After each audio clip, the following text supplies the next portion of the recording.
Good morning, everyone.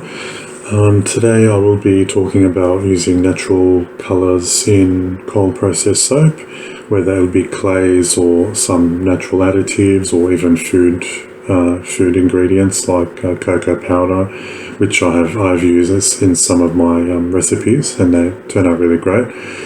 I thought I'll just create a video on it because it's been a question that I've been receiving quite a lot in regards to how to colour naturally your cold process soap making, and I think people are really going into using all natural ingredients, and it's definitely an interest of mine because I use only natural colours in all my recipes. So it's just a way of keeping your recipes clean and toxin free.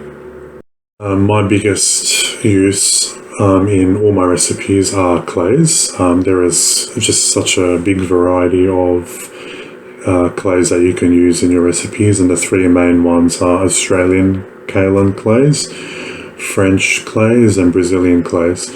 I haven't used too much French clay before. I've just started to kind of play around with it, more so in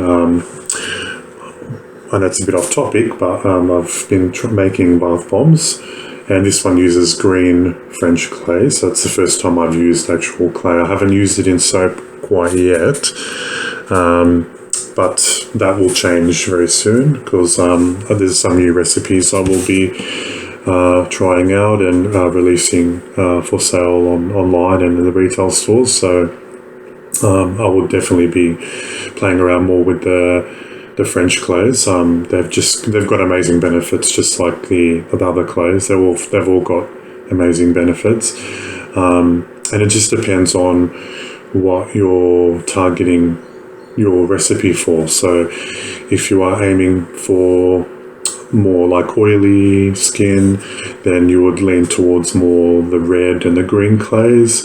They're very good at drawing out excess oil from the skin.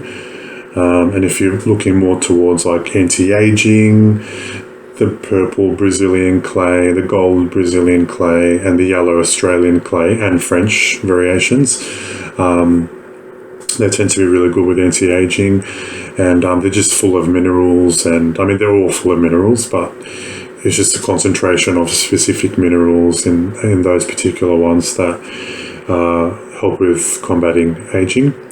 So it's very complex, like each particular colour and variation of clay of what they target for. But generally speaking, the green and the reds are really good for oil control. Same with activated charcoal. That's another great way to colour your soaps. And then your yellows and your golds and your purples are really good, and your blue. There's actually blue French clay, so it's more on the greyish silver side colour-wise,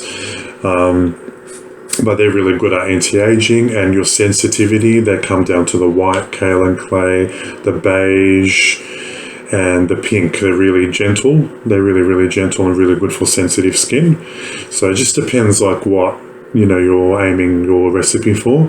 But if you're just focusing on colouring, then you can just go nuts. Like you can just colour with whatever clay you want, and generally speaking across the board, doesn't really matter about skin type. They're pretty gentle. I mean, I've got slightly oily skin, and my skin's sensitive as well, so I've got combination skin, and it doesn't matter what clay I use. It's just I don't see it drying out my skin or causing any issues. So overall, I can use any type of clay and it's fine. So it just depends on the ratio. If you really want to combat a skin issue, then you obviously use just that one clay throughout the whole recipe. So for example, which I've used one clay only, is my pure just olive bar. So this is 90% olive oil, 5% coconut oil, 5% castor oil. And the reason why I don't do 100% olive oil, I used to, but I changed to 90%, is because pure olive oil tends to have that greasy after feeling and doesn't lather very well. So I've found adding those two oils keeps it nice, and it just has a nice feeling on the skin. Just feels like other soaps, and it's not as soft and doesn't melt as quickly as, you know, pure olive oil soap.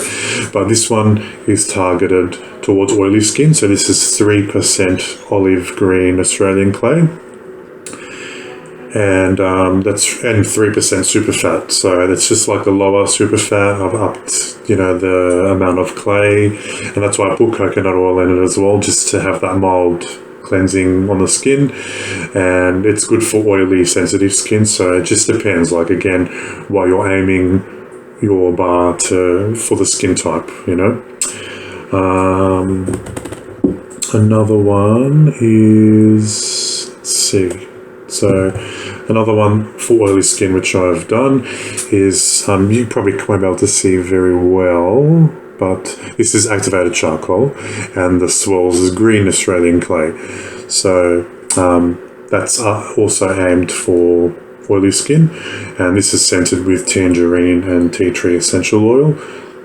It smells really good, and that's targeted for, you know, like specific skin issues. But in terms of colouring, you can just kind of use whatever you like, and they won't harm the skin. They're very skin friendly and skin safe.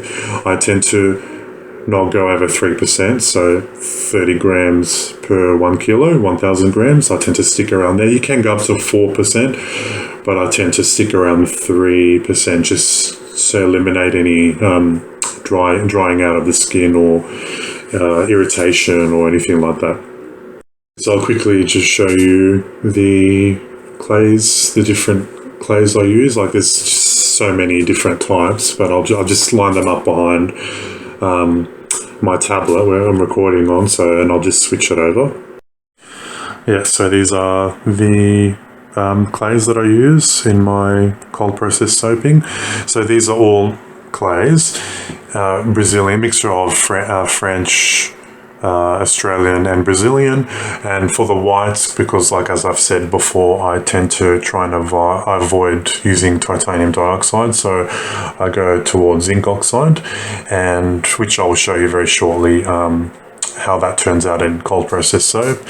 And then I use a ultramarine blue from N Essentials. The reason why I use this particular one, because this is actually made from lapis lazuli, so it's a stone and a mineral, and those that are into gemstones and know what lapis lazuli is, so that's completely safe and natural. And obviously for, you know, your browns, I tend to go towards cocoa powder. Cocoa powder is a great additive. If you use above, you can use up to 2%, but if you use above generally 1.5, I find there is a bit of a runoff of the brown color, which I don't mind at all, because I know that it's just cocoa powder. But if if it's a problem for you, then you can. I know that Brazilian clays do come in brown, so if you do want to kind of have that brown color without the runoff, then I guess you can switch to the brown Brazilian clay. But I personally don't mind the runoff, and I quite like cocoa powder. And of course it's full of antioxidants, and it's very good for the skin as well, so I tend to go towards that for the brown. And the activated charcoal I go for, I've got this from Craft 360, so if you're from Australia, you'll know what that is. And this is from coconut charcoal, so this is completely skin friendly and safe and natural, so it's no problems if you're looking to stick with only natural colorants. So yeah, that's my clay range. Yeah, so that's the clay range. There are a multitude of other colors and food additives that you can use. I've never used madder root and alkanet root and indigo powder. Indigo powder is fairly similar to the ultramarine blue. I find just by looking at it, I've never really used it, the indigo powder is a lot darker and a lot more concentrated than the ultramarine blue. So I think you need a very small amount when you're using those particular ones to infuse your oils, because those three that I just mentioned, you infuse the color into your oils, or you can put them into your hot lye water, I think, from what I've read. So there's a couple of different methods. I've personally never used those, but other people have had amazing success. I know, you know Ellie from Ellie's Everyday. She showed me some pictures where she's used those 3 in infusing her oils, and they're beautiful. Like, they are really, really, really nice. If you have the time and you don't mind infusing oils and waiting, I guess you can go down that route. But for me, I just lean more towards clays and the ultramarine blues and the cocoa powder for colouring. So, but doesn't mean I won't try it in the future. I think, like, the way I infuse my oils with botanicals, like, for example, my baby balm, I infuse that in a hot method.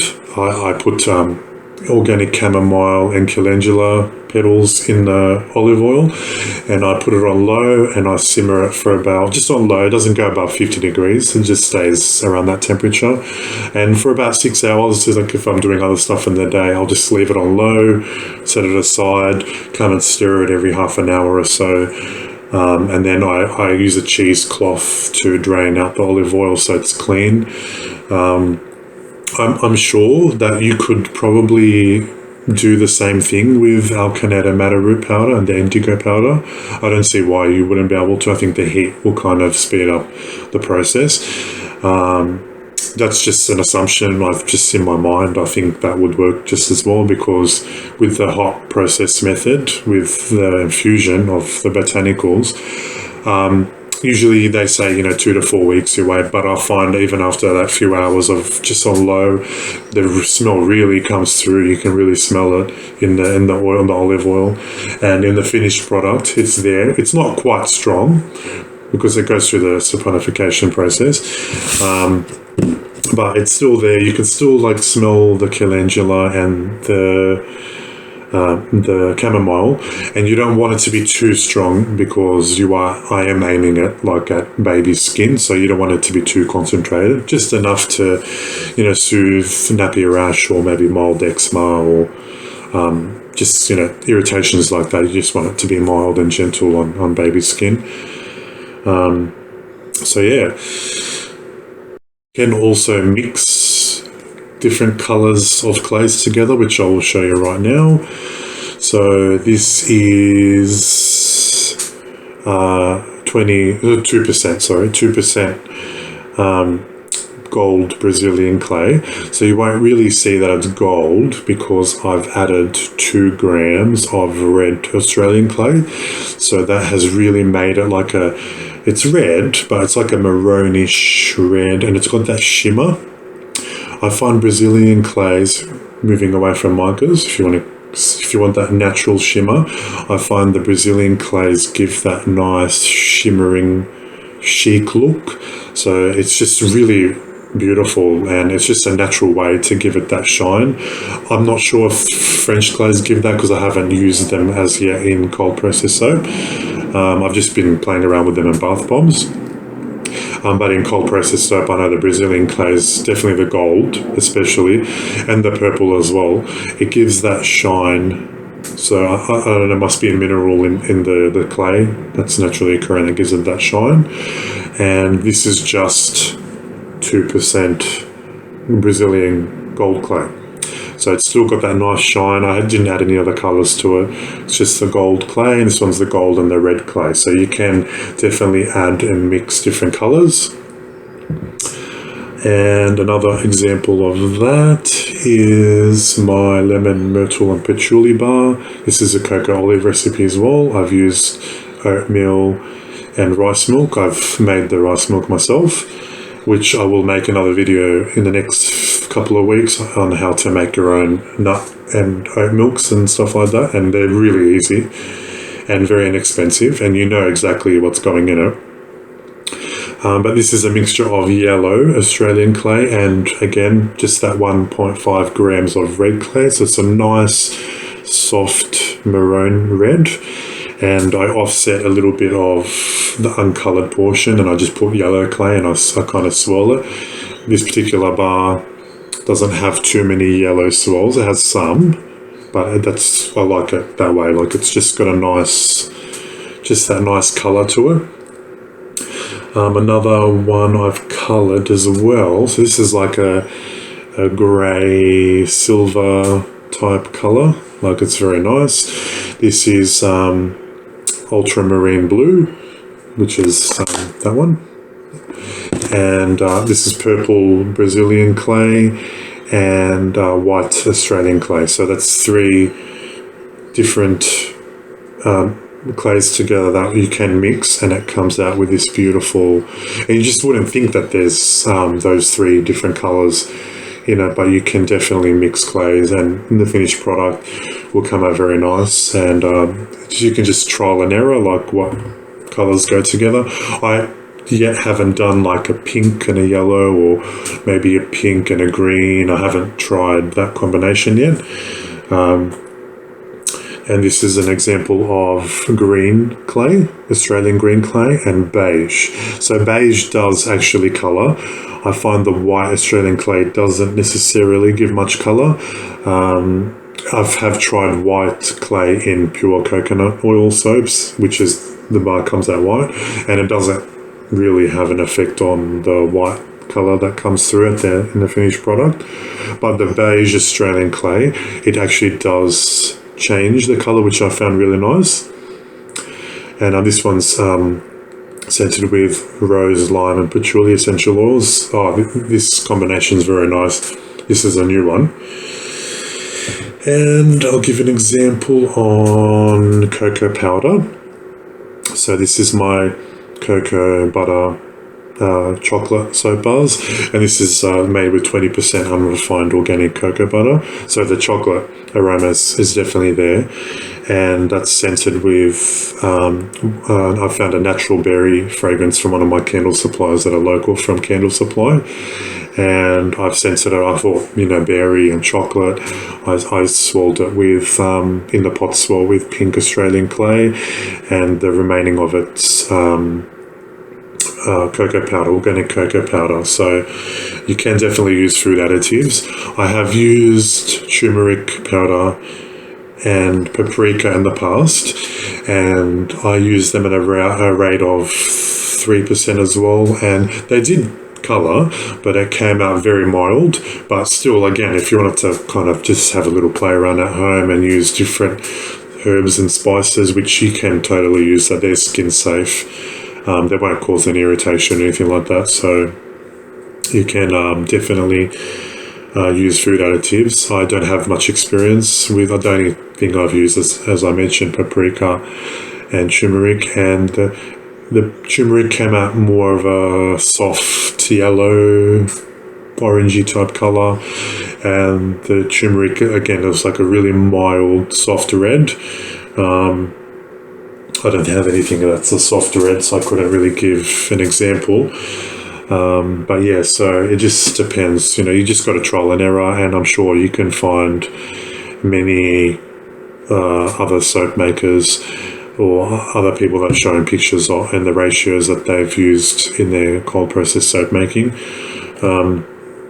This one is coloured with green Australian clay.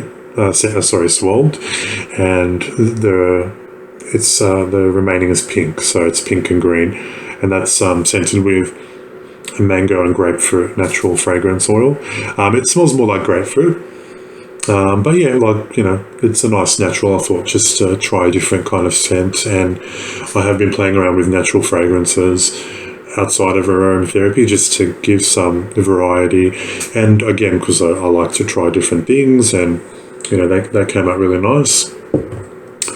Another one is rose geranium and herbal. This is made with almond oil.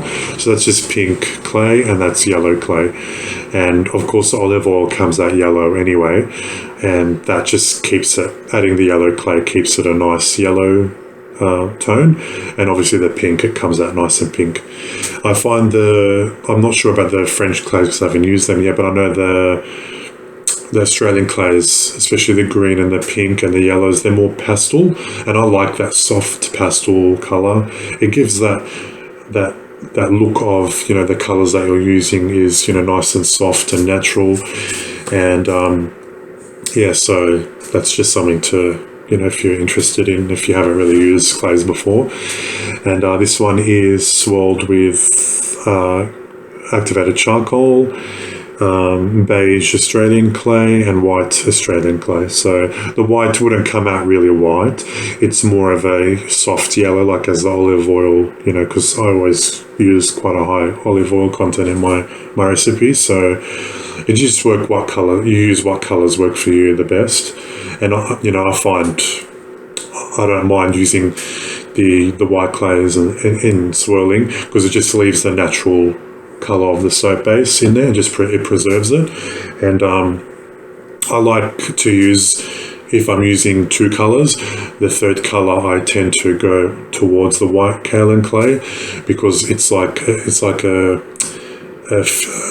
a fixing oil for a certain part of your batch that you don't really want to color it, but you're coloring it, you're adding the clay to it for the skin benefits and the glide feeling. So it'll kind of won't interfere, like in that bar, won't interfere with the beige and the activated charcoal portion of the coloring. So I find that the white clay is a good filler, I guess you can say. It's a good filler clay to go towards. And with let me just see, with where you are wanting to use in a portion of, whether you're splitting for colouring or you want it just to have a red bar, you wouldn't, with red clay and charcoal, you don't want to go above 1%, that's like the extreme maximum. But I find with red clay, 0.5% is just more than enough. If you tend to go above 0.5 to 1%, you do see a red runoff in the shower. You do see red lather and stuff like that. Same with the activated charcoal. You will see a black-grey lather. So if you want to avoid that, I don't mind if that's in there, because I know it's just the charcoal or the red clay, and it's not going to really cause any issues on my skin. But the red clay, I do find it can be drying and a little irritating if you go above a certain percent. So this is 0.5% red Australian clay and 2.5% white kaolin clay, and as I was saying before, to fill up for the color. And if you're, same with this one as well, because I wanted a red color, so that's 2%, 1.5% to 2% red clay, and the rest is yellow clay. So that's more like a fixer. And in this particular bar, you can do white clay as well, and that's because you wouldn't want to add 3% red clay, because it'll just have a red runoff, it'll go everywhere, and it might stain, and also it won't cause irritation. So having that filler, like the white clay, is really good, because it won't affect the overall color. They have very minimal effect. And same with this as well. Like I wanted a maroon light red color, so it's 2% red clay and 20% gold Brazilian clay. And same with my charcoal bars. My charcoal bars here and here. So in actual fact, the charcoal portion of it, I did do 0.5%, and I added the remaining balance for the eyeball, because I eyeball when I split it. So if it's a kilo, for example, a kilo oils in my recipe, and I split it off into 3, I assume that's around 330-ish grams of soap batter. So I will do 0.5% of roughly what that weighs. So you always go by weight. And obviously I generally don't make in 1 kilo batches. I do between 2 and 5 kilo batches. So I'll do 0.5% of a rough estimation of exactly what. If you go a little bit over or under, it's not going to harm your skin. So especially in a big batch like that, so it's fine. But I do weigh the charcoal before I add it in, and the remaining balance. So So because it's 3% total color in the even if you split it off, I do add white clay to it. And the reason I do that, because as again, it's a filler and it's a fixative.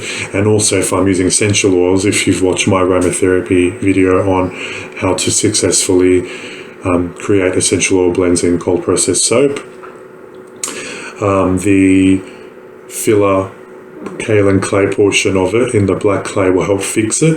If it's just the clay, and because it is a small percentage, it won't hold the clay as effectively. It still will if you add a good base to it, a base essential oil, but that's why the fillers, filling in the percentage space with kaolin white clay is really good. And it's the same with this. This is the tangerine tea tree bar, and that's, green clay, and then in the clay, the charcoal portion of it, that's 0.5% and then 2.5% white kaolin clay. So it won't affect the color of the charcoal in the finished product, because that bar was fully cured. They're all fully cured, and it doesn't affect the overall color.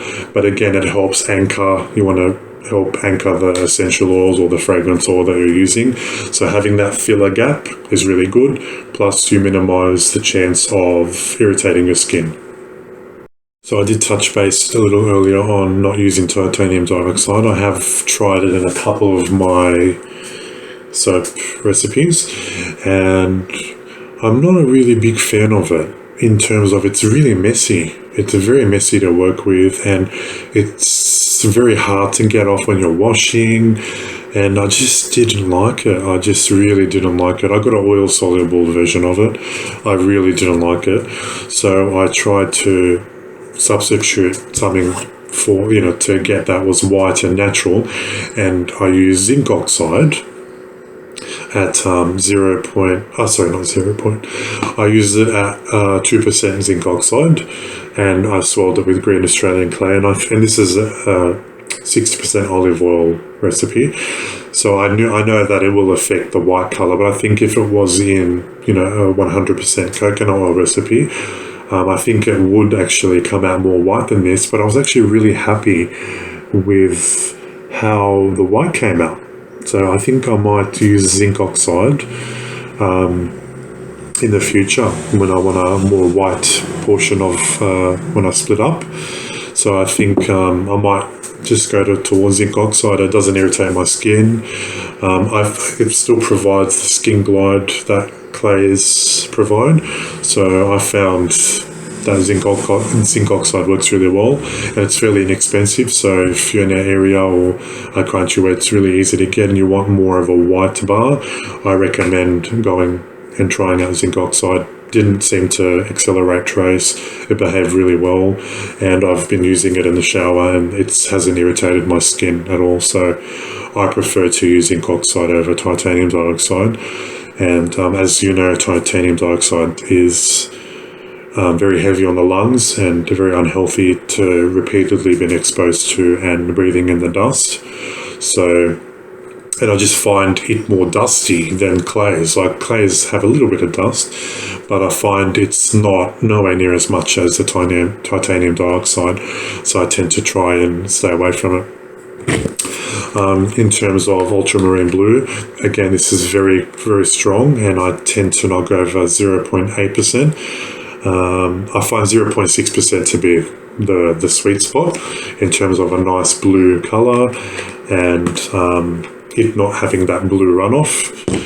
And I'm actually sold out of bars that have the ultramarine blue. This is my double oat carnation bar. And the reason why it's got that look on it was because I made my own oat milk, and I used 100% of it for the water phase of my my recipe, and it came out specky like that. And I was like, oh no, what's going on? I don't know if the light is off properly, because it did curdle a bit. But I went ahead and still used it, and I did the heat transfer method. and I've been using it, and it's just really great. Like using pure oat milk really makes a difference on the creamy lather, because what I usually do is I just do 0.5% of my water phase and I add that tray, so I usually do 50 grams, and the lye water, because I usually do 250 grams or 25% oil to water ratio.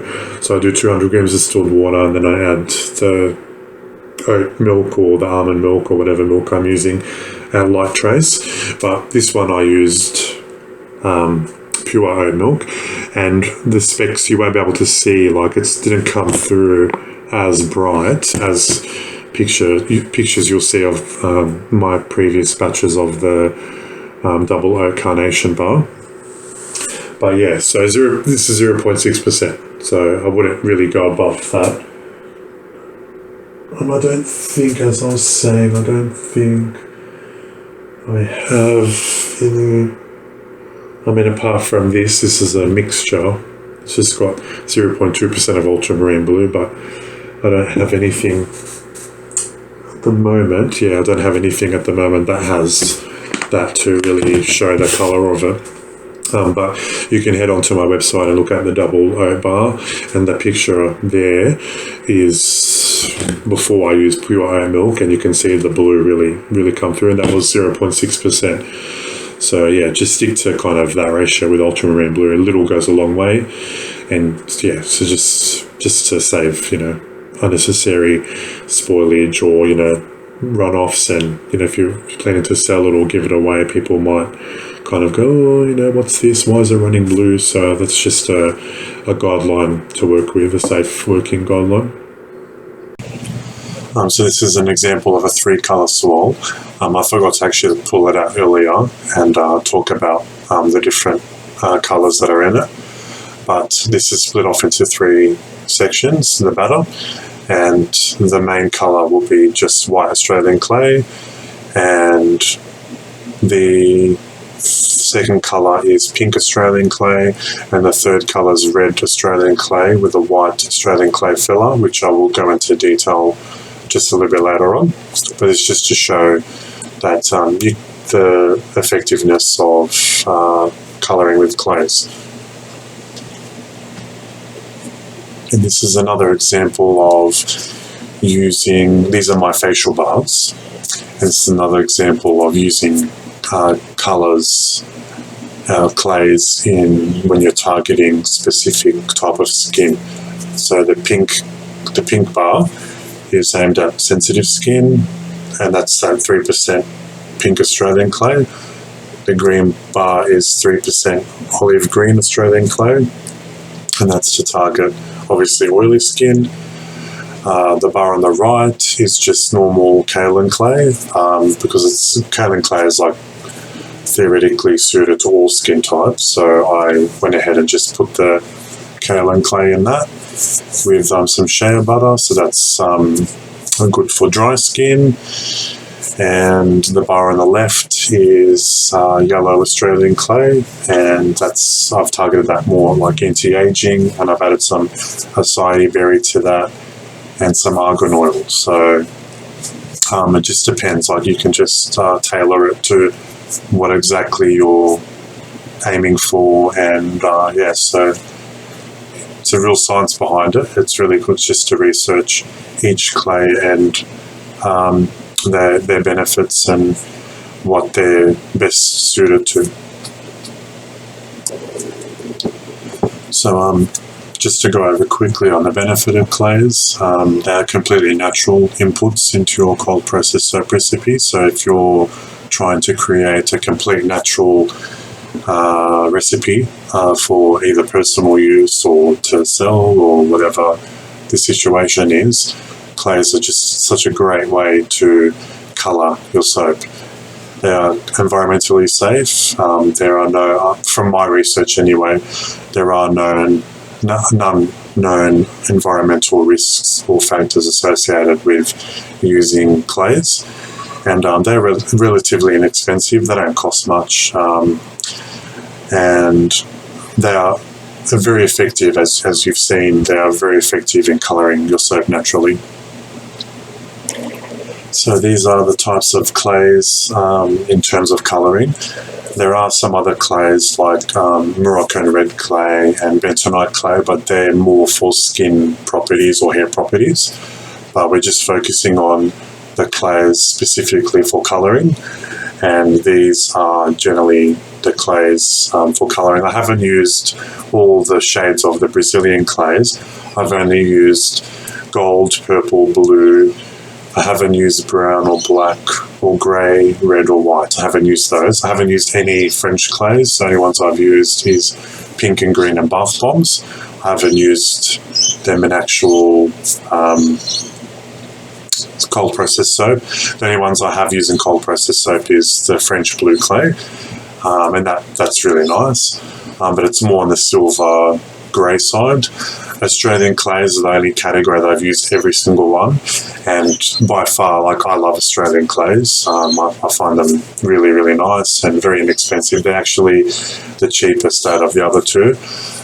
French clays are kind of in the middle price-wise, and the most expensive ones are the Brazilian clays. I do believe I get mine, half a kilo I get for about $33, and half a kilo of French clays are about anywhere between $15 and $18, and the Australian clays are for a kilo anywhere between $8 and $12. So those are generally the price ratios for those clays. But overall, generally, they are fairly inexpensive. I mean, you get half a kilo and it can make quite a few batches of cold processed soap. So they definitely are inexpensive inputs. I consider them to be anyway.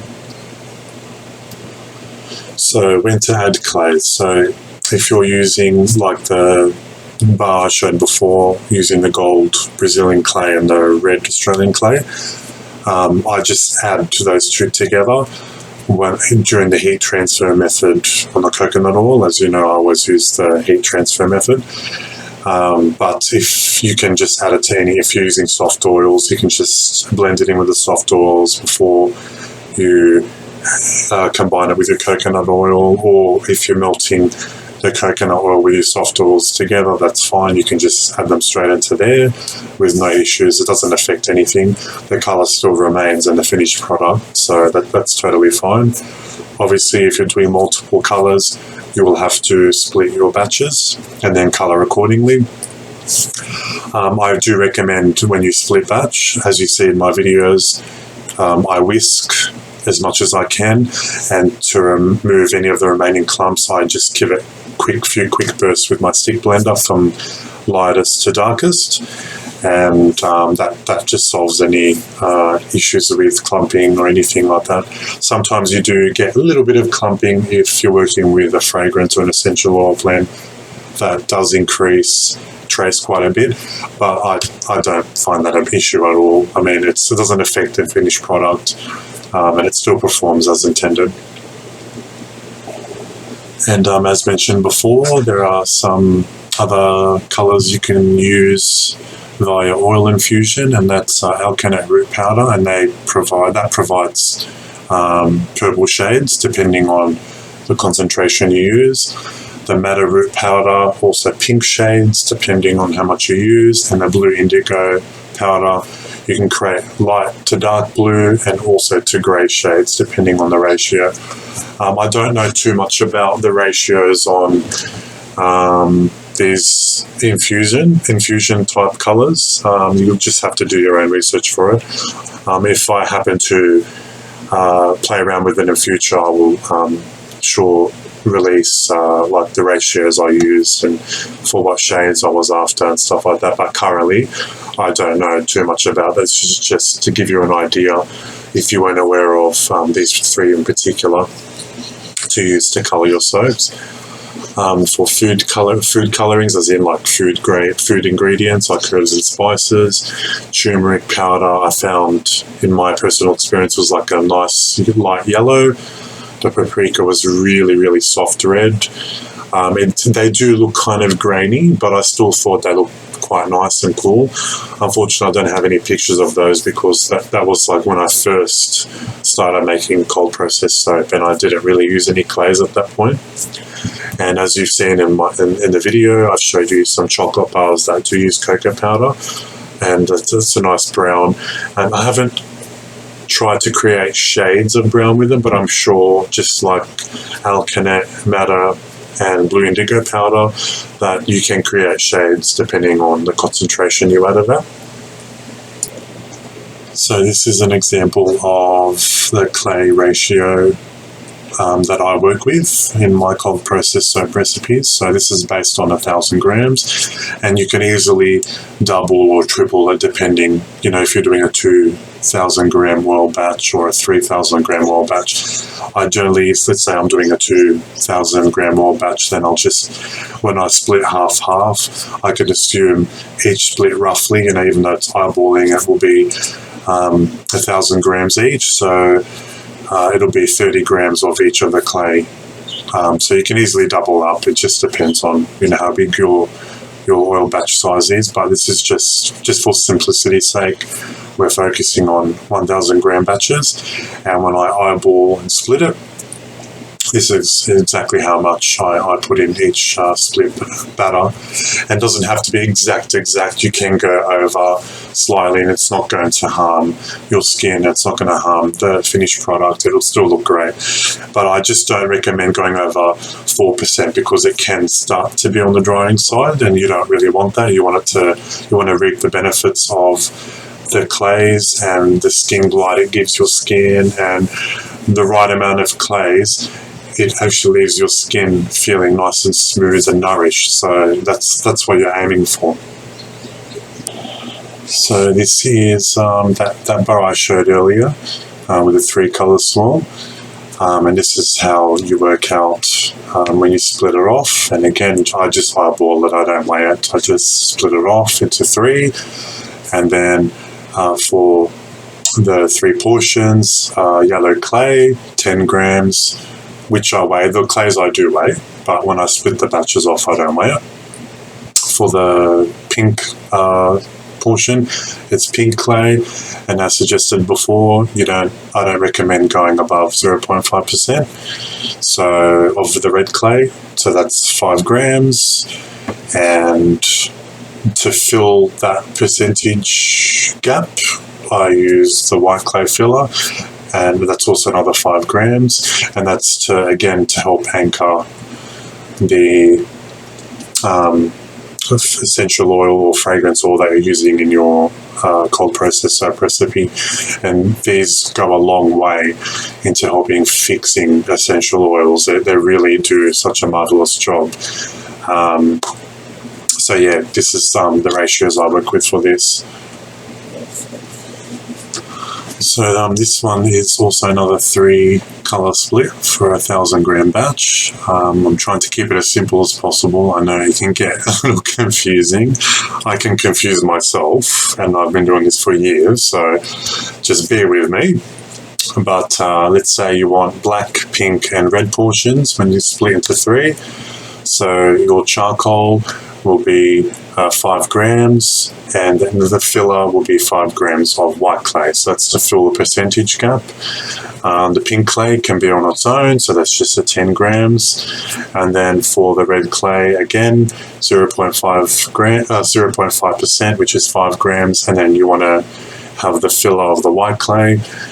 And for, let's just get a little bit more complex for argument's sake. And let's say you have red clay in 2 sections split off. So let's say in the first section, we're going to remove the charcoal. And we're going to have a little bit of red and yellow, and then we're going to have the pink as it is. And then again on the bottom, we're going to have red and white. So I don't recommend going above 0.5% total for red clay. So if you're going to have it in the first section and the 2 section, I would actually change it to 0.25%, which is 2.5 grams. So on the first section, 2.5 grams of red clay, and then 0.75% of yellow clay, which is 0.75 grams. And on the bottom as well, and then it'll be 7.5 grams of white clay, and then 0.25 grams of the red clay. So that brings it as a total 0.5 grams total in the whole batch of red clay, because it can be quite drying. I have made soap in the past with 1.5 grams total of red clay, and I did find it quite irritating. It was actually quite drying, and it felt very strange on my skin. It didn't quite feel nice, so that's why I just strictly never go above total 0.5% for the red clay, and that's just my personal experience. All right, so we've reached the end of it. I know that this was a really long topic, but again, it's just one of those things where it's a very detailed topic, just like aromatherapy, and there's not too much information out there regarding these two topics. So I guess quality is what I'm aiming for, and hoping to relay all the knowledge and experience I've gained over the years. And I hope you enjoy the topic and you find it useful in your cold process soap recipe formation. And I'm always happy to hear comments in the section and your experiences after watching the video, if you decide to put it into practice. So I'm always happy to hear feedback. So don't forget to share, like, and subscribe to my channel, and follow me on Instagram and Facebook. And if you find my content useful, please read the description and head on over to the content creation donation section on my website. Until next time, stay safe, happy soaping, happy blending, and happy colouring.